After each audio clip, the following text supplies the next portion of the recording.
तो आज का क्लास स्टार्ट करने से पहले आप लोग को मैं बता दूं, जिन लोगों ने अभी तक माइनिंग प्लस हमारे यूट्यूब चैनल को सब्सक्राइब नहीं किए हैं तो आप लोग सब्सक्राइब कर लीजिए और माइनिंग प्लस ऐप को भी आप लोग डाउनलोड कर लीजिए, जहां पे आपको माइनिंग की सभी कॉम्पिटेटिव एग्जाम की तैयारी कराया जा रहा है, जैसे कि mining Sardar, ओवरमैन, first class and second class manager certificate के लिए भी, और गेट माइनिंग का प्रिपरेशन भी कराया जा रहा है।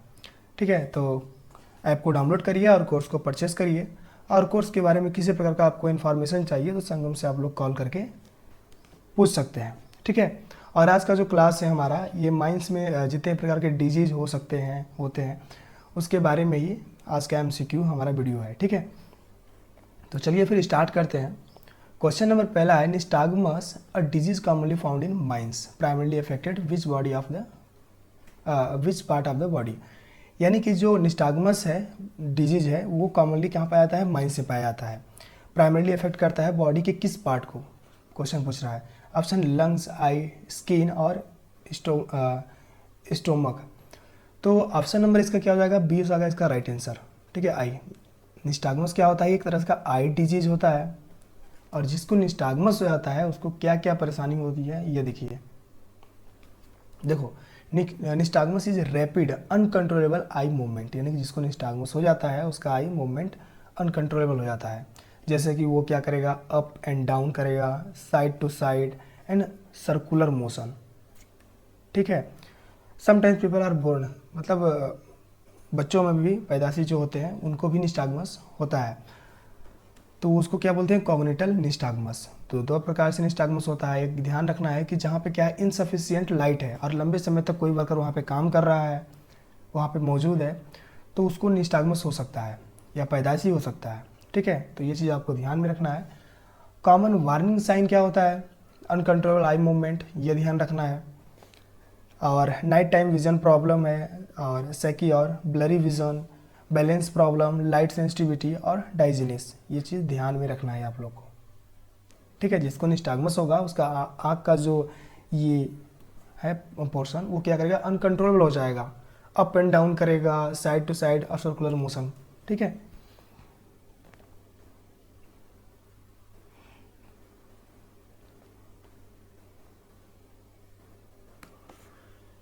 क्वेश्चन नंबर दूसरा है, what is the main cause of ankylostomiasis in miners. तो माइनस को एनकोलोस्टोमियोसिस होने का मेन कारण क्या है? ऑप्शन है inhalation of cold dust, hookworm infection from standing in dirty water. Option number C क्या बोल रहा है? लैक ऑफ प्रॉपर वेंटिलेशन और exposure, long exposure to low light level. देखो, लंबे समय तक आप एक्सपोजर रहते हो लो लाइट में, यानी कि इनसफिशियंट लाइट में, तो आपको निस्टाग्मस हो सकता है। क्वेश्चन नंबर पहले हम बता चुके हैं। अब अगर आप लोग क्या कोल्ड डस्ट को इनहेल कर रहे हो तो होता है आपका न्यूमोकोनियोसिस। ठीक, ऑप्शन नंबर बी हो जाएगा इसका right answer. Hook warm infection होता है एक तरह का from standing in dirty water. तो लंबे समय तक देखो माइंस में क्या होता है, माइंस में आपका जगह जगह पे पानी जमा होता है, गंदा पानी। अगर आप लंबे समय तक उस पानी में खड़ा होकर के आप काम कर रहे हो, आपका जो शूज़ है वो किसी तरह का मान लीजिए उसमें कट है, छेद है, तो पानी आपके पैर में लग जाएगा। ठीक है, तो अगर लंबे समय तक आप उस जगह पे हो तो आपको चांस है हुक वार्म होने का। ठीक है, एक तरह का इन्फेक्शन होता है और ये है आपका बैक्टीरिया। ठीक है, इस तरह का दिखता है वाइट कलर का, और आपकी स्किन के थ्रू, जैसे इस प्रकार कभी कभी देखिएगा आपका पैर लंबे समय तक अगर पानी में रहता है, गंदे कीचड़ में रहता है, तो ऐसा हो जाता है। ठीक है, तो ये क्या करता है? आपके स्किन के थ्रू घुसता है आपके शरीर में और ब्लड के साथ मिल करके मतलब पेट में चला जाता है, और एक तरह का परजीवी है, अपना पालन पोषण किसी दूसरे के शरीर में जाकर ही करता है। ठीक है, तो इसके चांस हो जाते हैं अगर आप लंबे समय तक कहाँ हो, डर्टी वाटर में क्या है, मौजूद हो। ठीक, बाकी अगर आपको और अच्छे से इन्फॉर्मेशन चाहिए तो आप लोग यूट्यूब पे इसको सर्च कर लीजिएगा, आपको पता चल जाएगा क्या होता है एनकोलोस्टोमियोसिस। ठीक है, क्वेश्चन नंबर तीसरा है, pneumoconiosis is a general term for disease caused by the inhalation of what substance. तो जो न्यूमोकोनियोसिस है जनरली जो टर्म यूज़ किया जाता है डिजीज, कौन से सब्सटेंस को इनहेल करने से होता है? ऑप्शन है water vapour, dust, gas, fumes. सबको पता होगा ऑप्शन नंबर बी हो जाएगा। जो डस्ट है, डस्ट को इनहेल करने से क्या होता है? न्यूमोकोनियोसिस होता है। पहले एक ही वर्ड हुआ करता था न्यूमोकोनियोसिस, चाहे किसी प्रकार का डस्ट शरीर में जा रहा है, वो इन्फेक्ट कर रहा है आपको लंग्स को, तो एक वर्ड यूज़ किया जाता था न्यूमोकोनियोसिस, अब तो अलग अलग हो गया है, सिलिकोसिस हो गया है और साइट्रोसिस हो गया है, एस्बेस्टोसिस हो गया है, ठीक ना। क्वेश्चन नंबर चौथा है, which dust disease specifically result from the inhalation of silica particle. तो कौन सा डस्ट डिजीज स्पेसिफिकली उसका परिणाम आता है अगर आप सिलिका पार्टिकल को इनहेल कर रहे हो तो, ठीक है। इसका जो राइट आंसर है ऑप्शन नंबर देखो सी हो जाएगा, सिलिकोसिस। अगर सिलिका पार्टिकल को इनहेल करते हैं लंबे समय तक तो क्या हो सकता है, आपको सिलिकोसिस हो सकता है, ठीक है। नेक्स्ट क्वेश्चन है, what is the key symptoms of nystagmus in miner. तो माइनर में निस्टाग्मस का की सिम्टम्स क्या है। ऑप्शन है अब नॉर्मल आई मूवमेंट और chronic coughing, loss of appetite और difficulty in breathing. Option number A हो जाएगा इसका राइट आंसर। अभी बता चुके हैं कि जो उसका आई का जो मूवमेंट रहता है वो क्या होता है, अनकंट्रोलेबल रहता है, अब नॉर्मल रहता है, ठीक है। ऑप्शन नंबर ए हो गया इसका राइट आंसर। नेक्स्ट क्वेश्चन है, which mining tool is associated with an increase risk of nystagmus due to insufficient lighting. तो कौन सा माइनिंग टूल्स इनसफिशियंट लाइटिंग के कारण निस्टाग्मस के बढ़ते रिस्क से जुड़ा है। ऑप्शन है flame safety lamp, electric cap lamp और रॉक ड्रिल और कन्वेयर बेल्ट। इसका आंसर ऑप्शन नंबर ए हो जाएगा, फ्लेम सेफ्टी लैंप। देखो फ्लेम सेफ्टी लैंप जो ओल्डर फ्लेम सेफ्टी लैंप होता था, इसमें क्या है, प्रकाश इतनी कम होती थी, इनसफिशियंट होती थी, जिससे क्या होता था, निस्टाग्मस का रिस्क ज़्यादा था, ठीक है। ऑप्शन नंबर ए हो जाएगा इसका right answer. Electric cap lamp का लाइट अच्छा रहता है, ठीक है, और रॉक ड्रिल और कन्वेयर बेल्ट इसका कोई लेना देना नहीं है यहाँ से। क्वेश्चन नंबर 7वां है, silicosis primarily affected which organ. तो सिलिकोसिस प्राइमरीली किस ऑर्गन को इफेक्ट करता है। आई हो गया, स्किन और लंग्स और किडनी। ऑप्शन नंबर सी हो जाएगा इसका राइट आंसर, लंग्स को, ठीक है। नेक्स्ट क्वेश्चन है, ankylostomiasis is more common is miners working under which condition. तो एंकिलोस्टोमियोसिस आमतौर पर किस कंडीशन में काम करने वाले माइनर्स में देखा जाता है। ऑप्शन है in coal mines with poor lighting, in unsanitary condition with dirty water, in area with high silica concentration, in well ventilated metal mines. Option number B हो जाएगा right answer, in unsanitary condition with dirty water. मतलब जहाँ पे सफाई नहीं है और पानी क्या है, डर्टी है, गंदा है, वहाँ पे ऐसे कंडीशन में काम करने वाले व्यक्ति को क्या आमतौर पर देखा जाता है कि उसको एंकिलोस्टोमियोसिस है, ठीक है। नेक्स्ट क्वेश्चन है, which of the following is not method use to assess dust concentration in mines. तो निम्नलिखित में से कौन सा मेथड माइंस में डस्ट कंसंट्रेशन यानी कि डस्ट की सांद्रता का आकलन करने के लिए उपयोग नहीं किया जाता है। ऑप्शन है फिल्ट्रेशन, ये किया जाता है, सेडिमेंटेशन में किया जाता है। ऑप्शन नंबर सी क्या है, थर्मल प्रेसिपिटेशन, ये भी। और ऑप्शन नंबर डी ये हो गया इसका राइट आंसर, गैस क्रोमेटोग्राफ, ठीक है। तो निम्नलिखित में से क्वेश्चन क्या था, निम्नलिखित में से कौन सी विधि माइंस में डस्ट की सांद्रता का आकलन करने के लिए उपयोग नहीं किया जाता है। तो ऑप्शन नंबर सी हो जाएगा, गैस क्रोमेटोग्राफ। नेक्स्ट क्वेश्चन है, which disease is cause by inhalation of asbestos dust. तो एस्बेस्टोस डस्ट को इनहेल करने पर कौन सा डिजीज बनता है। ऑप्शन है एंथ्राकोसिस, एस्बेस्टोसिस, सिलिकोसिस और साइड्रोसिस। ऑप्शन नंबर बी हो जाएगा, एस्बेस्टोसिस। तो एस्बेस्टोस डस्ट को इनहेल करने पे क्या होता है, एस्बेस्टोसिस होता है। नेक्स्ट क्वेश्चन है, what is the recommended method to reduce the occurrence of nystagmus in miners. तो माइनस में निस्टाग्मस की घटना को कम करने के लिए कौन सी रिकमेंडेड मेथड है। ऑप्शन है use of electric cap lamp, better respiratory equipment, I protection goggle और वेंटिलेशन इम्प्रूवमेंट। ऑप्शन नंबर क्या होगा, ये हो जाएगा इसका right answer, use electric cap lamp. तो कैप लैम्प होता है ये, इसका लाइट ज़्यादा रहता है, ठीक है, तो इसका यूज़ करेंगे तो निस्टाग्मस हमारा नहीं होगा।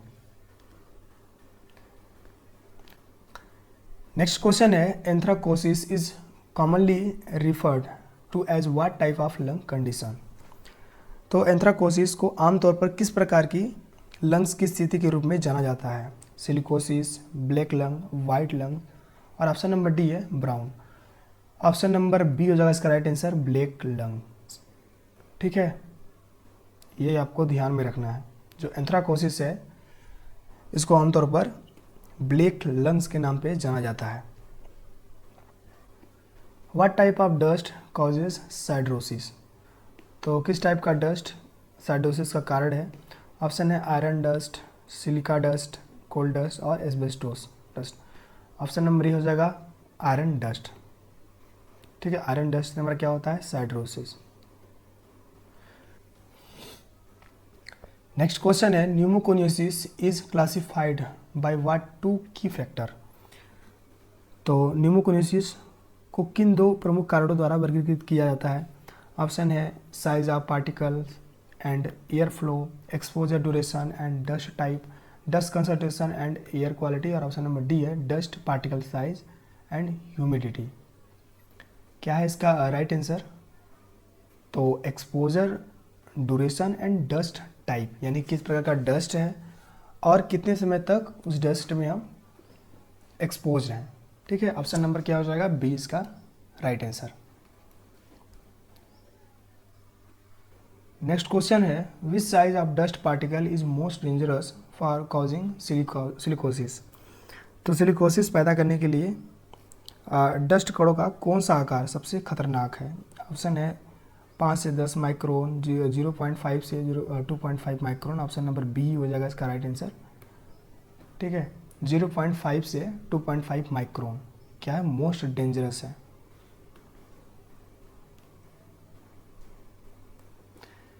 नेक्स्ट क्वेश्चन है in coal mines who among the following is most likely to be affected by dust related disease?